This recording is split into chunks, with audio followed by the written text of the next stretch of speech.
Welcome home to USA Global TV and Radio, a place where dreams take flight, with authentic storytelling, diverse perspectives and meaningful conversations, where global stories unite and bridges are built beyond all borders. Discover world-class education, entertainment, hope and inspiration. Together, we're building bridges worldwide. Subscribe to our channel, USA Global TV. Download our app, USA Global TV. Be our guest or join our team. Visit usaglobaltv.com. Thanks to our founder and executive producer, Dr. Jacqueline Kerbeck. Music score by Yeffy Tang from Cloud Road Music. Voiceover artist Mike Porter. Creative direction by Paul Garcia. USA Global TV and Radio. Your home for global connection. All rights reserved. This video and its contents are the exclusive property of USA Global TV and Radio. Unauthorized use, duplication or redistribution in any form is strictly prohibited. Hello and welcome back. I'm so excited to be here with you today because I have a really burning question. Has your soul caught fire? And no, I guess there wasn't a pun in that, but has your soul caught fire? Have you turned or been able to turn pain into passion, hope, or healing? And that's what I'm so excited to have our guest today, who's going to share her story of how she did exactly that. I'm Dr. Danielle Lord, and this is It Shouldn't Hurt to Go to Work, the principal of Archetype Learning Solutions. I'm part author, part researcher, part creator, and my whole goal is to help organizations have healthy cultures for happier employees. And boy, do we need more of that on both instances. Happy employees bring happiness into the home, families bring happiness into the community, and we just lift everyone. Well, this show talks about what I call cumulative workplace distress. We shine a light on workplace trauma, but along with that, we bring solutions. And that's why I'm so happy to introduce our guest today, Glenda Benevides with Soul on Fire. And Glenda, welcome to the show, because I'm so excited to hear your story and learn about how you're helping teams and organizations and individuals through your own journey. So please, what caught your soul on fire? How did you get to this place where you're at today? I was a longtime musician, singer, songwriter. I've been in the music industry for years, and as I go along, I evolve and I develop, my craft. And I really, I was fortunate because I knew at a really early age that I wanted to do this. And I was also fortunate to have a family that didn't say, when are you going to get a real job? So I just kept doing what I loved and my passion for it. And I just keep evolving. And I think that's been really, really important in my life, that, at each stage of life, you stop, you look, you listen, you go, okay, this is not where I'm at now. Where am I going? And so with Soul on Fire, I was just really looking at, how can I that was the question, how can I make a difference? How can I keep my gifts, my craft, and make it more accessible to other people in the workplace, in whatever environment it is, like retreats or, just in general. And so I set out on a journey to design something that would actually do that I would actually, I could actually sing, tell stories that were poignant, it's kind of a hybrid. So we would have, lots of visual imagery on the screen, along with questions. Everyone gets a journal. So this is this beautiful concert meets a TED Talk meets a workshop. So it's a hybrid, and it's been challenging. It's been challenging. You said so much in there that I want to continue to unpack, but what's been challenging, or the most challenging aspect of it? Well, it's people aren't doing it. So you could go have a concert, you can go to a concert and you can see some visuals on the screen, or you can go to a TED Talk and sit there and listen, get some fabulous information, or you can go to a workshop and interact and then do more inner work. And so I thought, let's pull it all together, because I love all of it, and it's all valuable, because it's really, really important, especially now, that we ground in, we focus in, what is our purpose? Why are we here? What do we want to do? How do we be a contribution? Like, that's really important. Yeah. And for not only ourselves, but our family and our community and the world. So that's kind of how I was thinking about it. And it still makes me relevant. Otherwise, you're like, well, yeah, there's 50 million other people doing concerts. What makes me different? Yeah. Yeah, I love the idea of all three packaged together, and the conference, the TED Talk, the workshop, those are all really transactional things, right? I went, I did, I saw. But what you're talking about with the work that you're doing with Soul on Fire, with bringing all three of those together in a really immersive experience, that sounds to me like it's much more transformational work. Yes, right? absolutely. Which is getting people to think much bigger in terms of why are we here? Yeah. Are you, when you're working with teams, are they sharing that experience? Absolutely. It's not, it's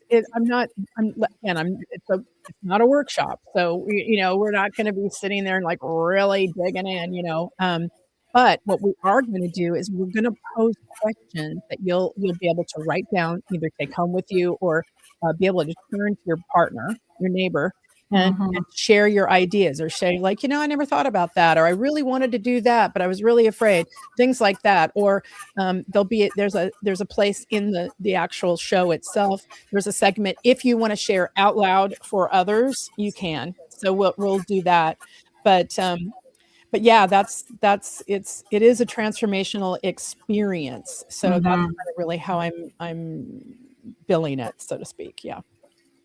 I love that. And I see transformational behind you too. And I love the idea of having the journal as part of it, and the questions, and then share. I think all the work that I do, humans are craving connection. Yes. And we do not create the space in our work environments right now to have that connection. It's just, let's get through the agenda. Let's get back to the work. We have to hit our productivity numbers.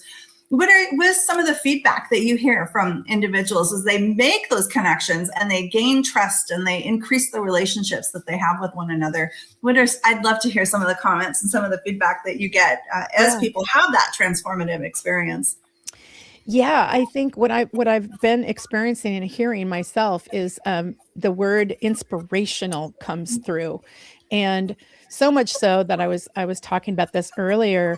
There were two gals that attended my beta workshop, so to speak, my beta experience, and they went off and started their own group, their own women's group, and they meet like once a month and have coffee and talk. I was just like, oh my goodness. And I know it was a direct experience from the experience that they were having with my workshop, because they weren't doing it before. Yeah. Wow. That is inspirational indeed, and transformational. Yeah. And I think it's a really great example of how we have to find that ignition source within us, right? I think it's too easy to become complacent and apathetic and just say, well, nothing's going to change. But when we have something that moves us and propels us out of that kind of place, that state of, oh gosh, the word I wanted just went right out of my head. Basically just apathy. We have to have something that kind of pushes us right out of that comfort zone. So to ignite something like that must be just really impactful for you and inspirational for you as well, to know that you were a catalyst for something like that. Yeah, I mean, I don't live for that, but what I do live for is that someone gets something that they take away for their life, and they're feeling happy and fulfilled, joyful, having those experiences, and then feeling confident and having courage to just really step forward and ignite something in their life, whatever that is. And it could be anything. I mean, it doesn't have to be in the music industry or anything like that, but that's just my goal, my purpose. So, yeah. I love that. Was there a specific ignition point for you where you just said, because you talked a little bit about your journey and how you got here, but was there one event where you were like, I have to do something bigger than just me? Or do you think it was kind of a culmination of things that brought you here? Every day, all the time. I have to do something. What am I doing? Somebody said this, gosh, not too long ago, I was listening to something and they said, not everybody needs to hit the streets with picket signs, and there's other ways to really make your voice heard, to really make your intentions known. And we especially living in the technology that we do today, which it's been really delightful, I think, for me. I love it. But there was never really a point. It's always been there. I think since, I was a kid, I remember listening to, I was over at a friend's house and we were playing records back in the day. And, and the song, you say you want a revolution. Well, and I was like, yeah, I want to be a part of a revolution. Well, guess what? 250 years, let's do it again. Yeah, wow. Here we are on the cusp, yes, of our 250 years of, our own birthright. So I think what that reminds me of is something that I said previously, right? Yeah. We have revolution and evolution. And revolution is that bright spark that burns and then maybe sometimes can fizzle out as we gain momentum or move past that momentum.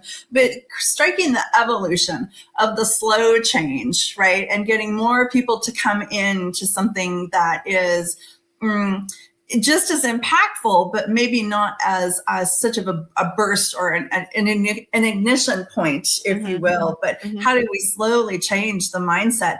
And I think that that's such an important part of the work that you're doing by bringing something inspirational into the workplace to say, we can do better than this. We don't have to we don't live on the manor. The feudal manner of show up and work all day and go home to your little hovel and, find some pittance of scraps. But we can do better, and we can do that through the transformation and inspiration that you're doing with your work.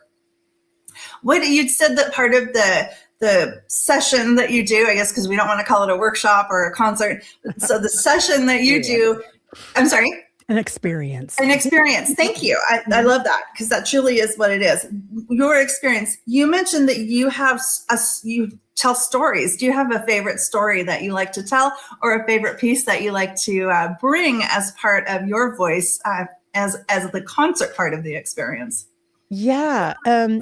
It's nice because I attach it to my songs. So I get to tell that moment where X happened, right? So, and the theme inside of Soul on Fire is clarity, courage, confidence, community. It's inside of that. So there's a moment where I tell a story around really courage, and it was.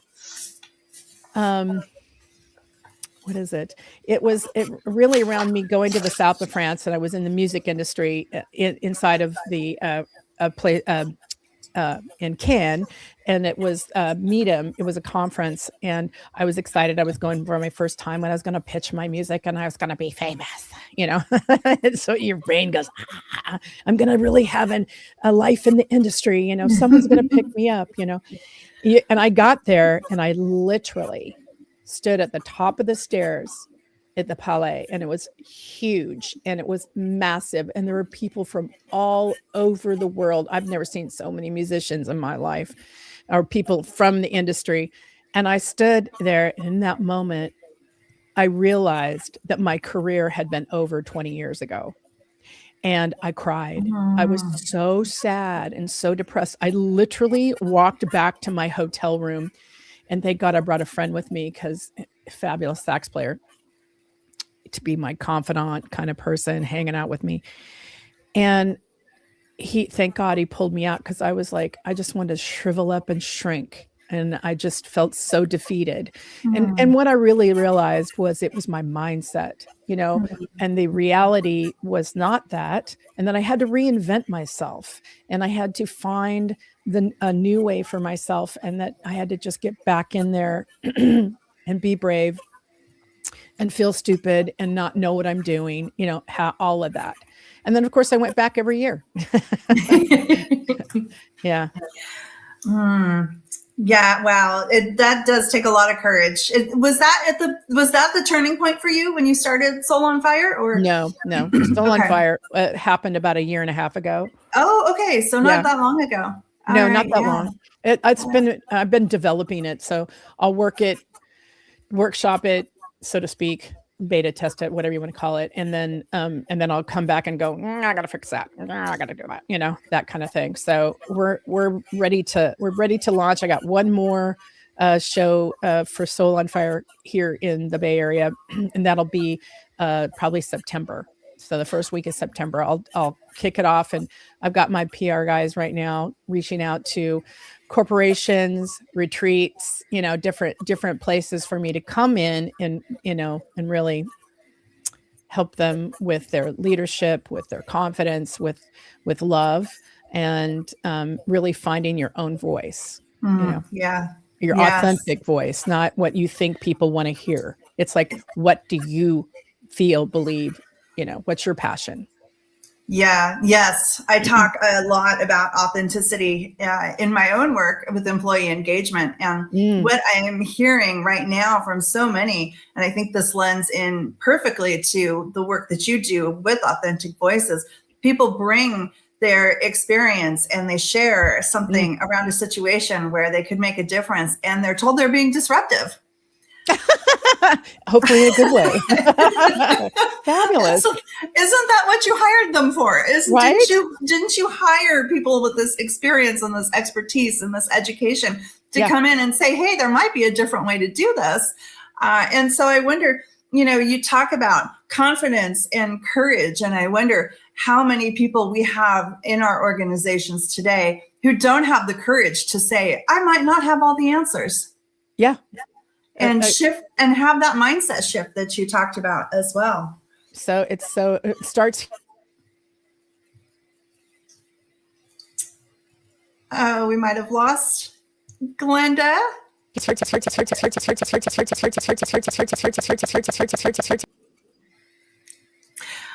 Okay, well, it looks like we might be having a little bit of some technical difficulties with Glenda. As she mentioned before we started the show, she did remind me that Mercury is in retrograde. And I am a firm believer that is a real thing.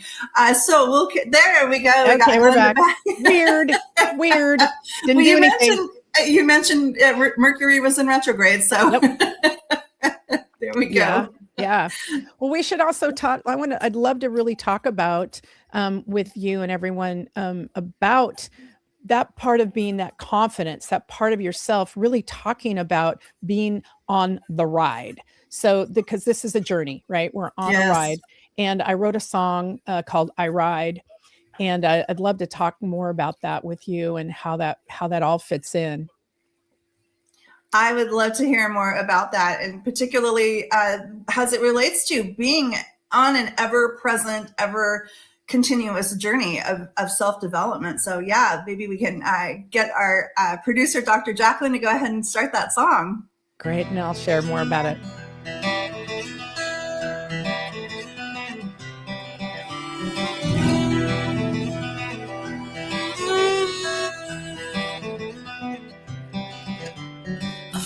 In the darkness, feel the damp river fall. Gloom of the light will be the first to fall. Blood on your coats, blue at your throat. Brothers at dusk, we stand one for all. We all stand one for all. I feel a sacred pressure, it burns my soul alive. On the night's cry, pain and death drive my ride. Passion is my fuel, pride, it burns my fire. Liberties to survive, we don't negotiate with liars.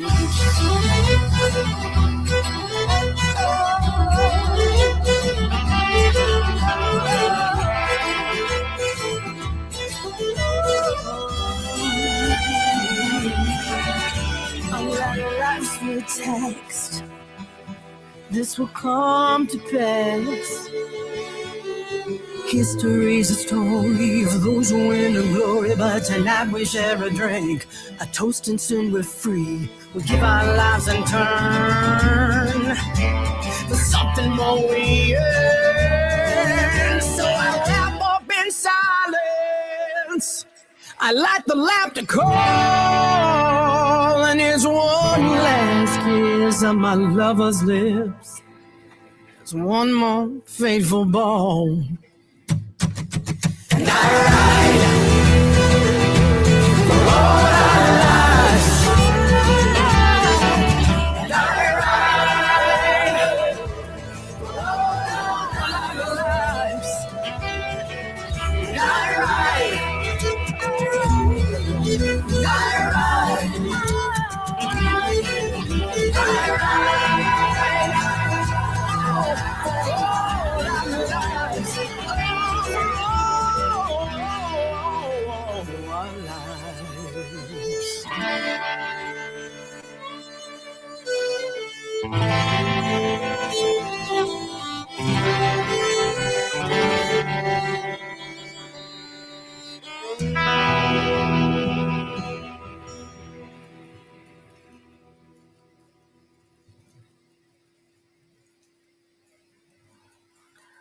Wow, okay, I totally got a revolutionary vibe there. You are correct. Okay. Yes. The music, the lantern, the just the title, I Ride. It kind of that ballad feel to it. Yeah. Yeah, it was inspired. I was going back and forth working with my music partner, Gene Williams, and I kind of got connected to our history there, obviously, in Boston, and Concord, Lexington. And I'd gone there, and I was like, wow, it hadn't really changed since the 1700s. I was like, wow, this is amazing. And I was really inspired because I really felt like people really needed to know the foundations of how things start, and not forget them. Not that they have to be glorified or anything like that. I just thought it just really, we should, really understand that. So I started digging into it and realized, believe it or not, there were 3 writers. Yes, there were. And I did not know that. So I was like, wow, there's 3 writers. And we only know of one. We only know of one. And guess what? He didn't make it. He got arrested. The only person that made it was Dr. Prescott. And he actually, if it wasn't for him, Hancock probably would have been in jail, and things like that. And so it was, anyway, I had to write about it. I just felt like I just saw myself there, voice in the darkness, feel the, sacred pressure of my soul on fire, things like that. I was just like really feeling it. And so it just kind of came to fruition this year. And then ding, ding, ding, ding. It was like, it's 250 years. Yeah.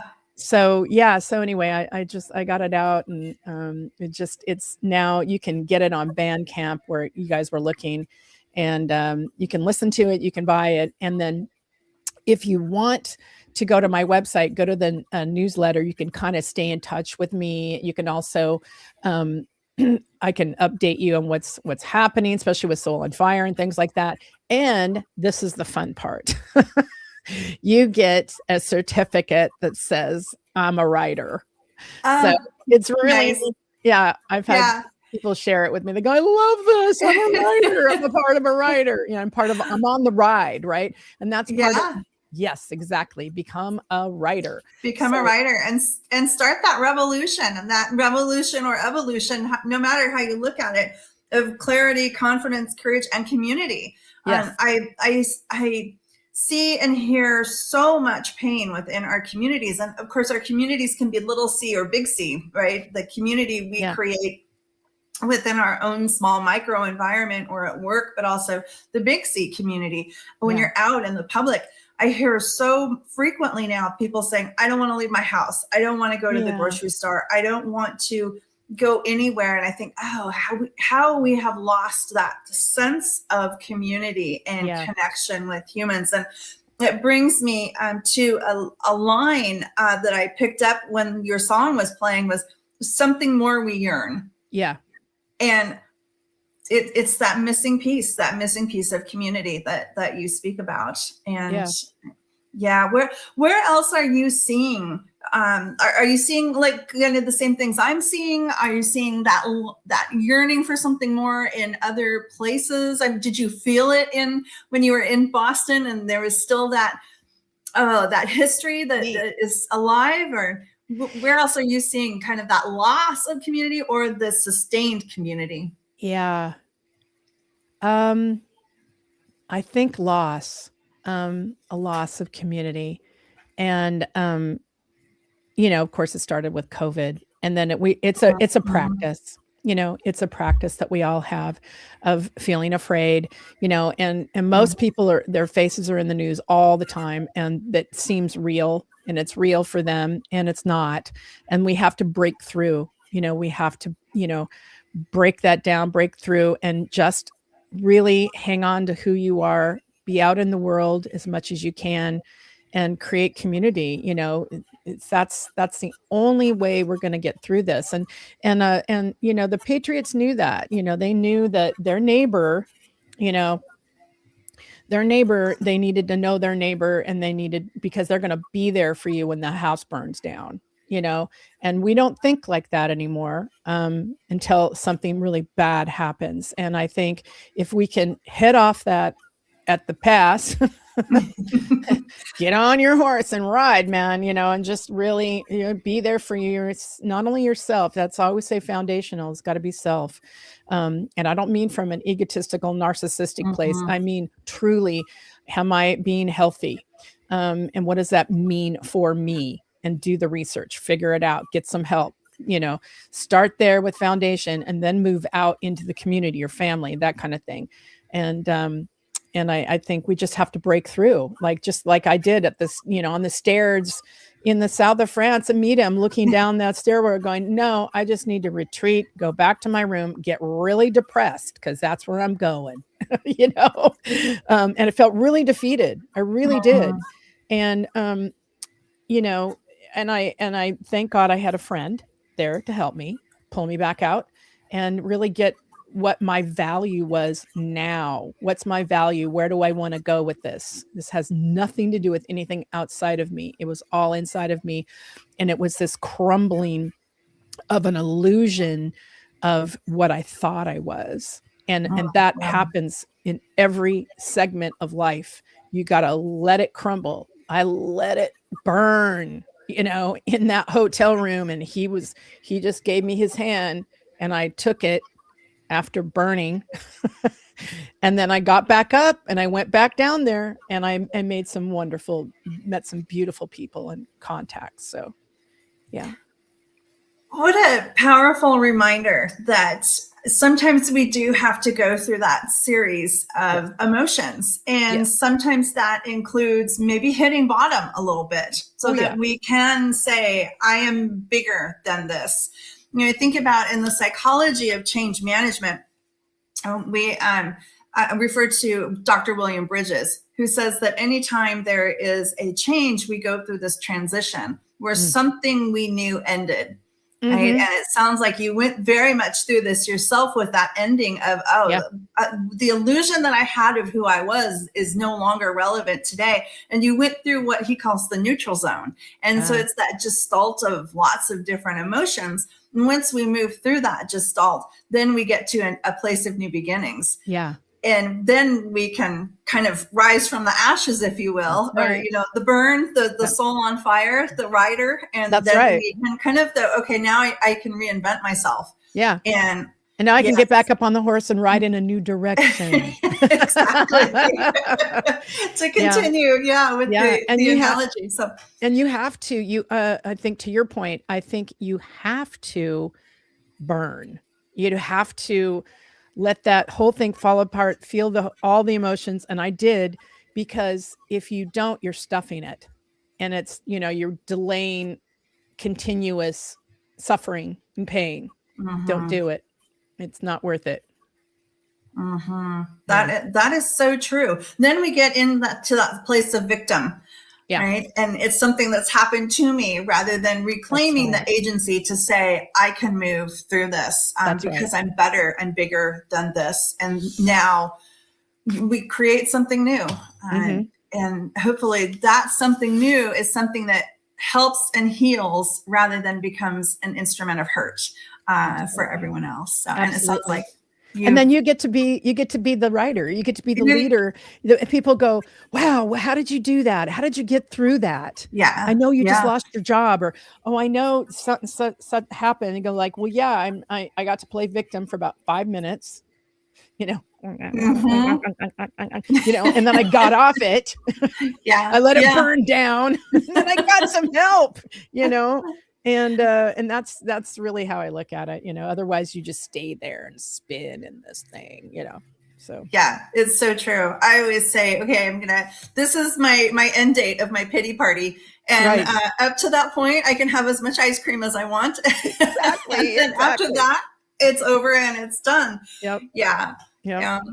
So for people who are, you know, kind of feeling like they're stuck in that space, that, or as William Bridges called it, the neutral zone, right? Or I'm the victim, or this happened to me and I can't move out, whether that's at life or just life in general or at work. Often that's where I see it a lot. What message would you share? I mean, we've talked a lot about this, but if there was one specific message or story or song that you would share through your experience that you have with Soul on Fire, what would that message be to people to reclaim their own sense of agency? Yeah, great question. I would say just let it be, like own it. Just let it express itself, you know? And like we were just saying, you know, have a little pity party for a minute, you know, and then feel bad and then move through it, you know, set it on fire, get back up on your horse and ride, you know, that it starts there, but because you just can't shove it off to the side or ignore it or pretend that it's not there, or just go deep down, dark into victim and stay there and then look for a source outside of yourself that caused the problem. It's like, no, wherever you are, there you know, wherever you go, there you are. Yes. Yeah. Ask yourself some serious questions. And if you really need help, get some help. You know, there's nothing wrong with that. And that's what I love about the work that the experience that you're having through Soul on Fire, is that we tend to think of health from our allopathic lens. I don't know. I can't hear you, Danielle. Uh-oh. Okay, well, there we go. We're back to, there are some of our technical challenges. Okay, well, we hopefully move through our technical challenges. I'm just going to add, Glenda mentioned, get the help that you need to pull yourself out of that space of the neutral zone, since that's what we've been referring to over the past few minutes. But health and help are so much different than what we traditionally think of as just the EAP, right? The Employee Assistance Program, or going to the physician and getting some benzodiazepines or some Mother's Little Helper, quoting the Rolling Stones song, since we're in a music theme today. But there is so many other ways to get help. And what I love about the work that Glenda's doing is that music and conversation and storytelling are certainly ways that help is available to us all. So that is a fantastic form of therapy if you've not ever had the opportunity to do that, and you're back. Yeah, I'm back, but I can't hear you. You still can't hear me. Oh my goodness, that is crazy. Well, I'll let you listen, and hopefully we can. Can't hear you. Still can't hear. Okay. Well, okay. Well, darn, because I know that Glenda probably would have had a lot to say about music as a therapy. But I think as I listened to Glenda's story, and I loved her revolutionary message in her song, I Ride, what a beautiful ballad that it was. But think of some of the most powerful and impactful individuals who have really helped to shape things through pain and passion. I think back to Emily Gamlin. So when I was with a Catholic healthcare organization for several years, and so the story of Emily Gamlin was always a very powerful story. She was the foundress of the Sisters of Providence out of Montreal, Canada. And she founded the Sisters of Providence after being married and having I think it was 3 children. And so within the course of a year, she lost her husband and her 3 children all in 1 year. And through that pain arose her passion of caring for others. And so I think it's just a powerful story of Emily Gamlin from Glenda about finding your way out of the ashes and being that phoenix and rising and having the ability to take something that was really painful and awful and moving into a space where you can create something new and help others have a transformational and inspirational experience. And Glenda, we have you back. Hopefully you can hear. Does still nothing. Okay, well, darn. Well, okay, there we go. We're going to move through the pain of our technology issues today. And thank you, Glenda, for being on the show today. I was so inspired by your message, the work that you're doing with Soul on Fire. And believe me, having been in this and done this work for 34 years with organizations, it can be a heavy, big lift to get them to move into a space where they're looking at something new to help their employees have that transformational experience as well. So I'm so sorry our last few minutes was, we were met with some challenges, technical difficulties, but it was a pleasure to have you on the show. I will eagerly be following along on your journey and get one of those Be the Rider certificates. I actually was a rider for many years, so I will happily get back on that horse. You're back, and now we can't hear you. This is a true study in perseverance right here. Yeah, can you type a message in the chat and maybe a closing message, inspirational message for us, Glenda? We'll encourage everyone to be a rider and get back on the horse.